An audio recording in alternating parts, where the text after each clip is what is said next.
Seekor anak beruang madu terjelat tali nilon di bibir tebing kawasan kebun karet dan sawit di Kecamatan Lubuk Sikaping, Kabupaten Pasaman, Provinsi Sumatera Barat. Proses evakuasi berlangsung dramatis karena petugas harus 3 kali melakukan pembiusan.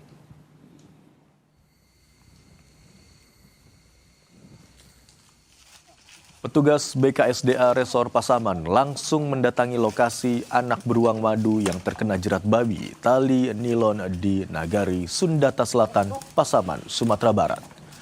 Akibat terjerat, kaki anak beruang madu membengkak. Evakuasi hewan betina ini cukup sulit karena berada di dinding tebing yang terjal. Saat evakuasi, petugas harus melakukan 3 kali percobaan pembiusan karena beruang terus berontak.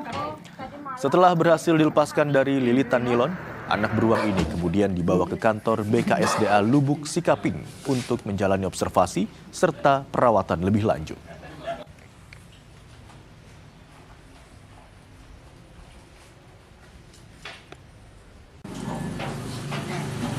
Ya, beruang ini setelah pemantauan dari dokter hewan, usia beruang ini 1 tahun. Untuk sementara kami dari BKSDA Resor Pasaman bersama dokter hewan masih memantau perkembangan dari beruang ini karena mengalami luka bengkak di tangan sebelah kiri.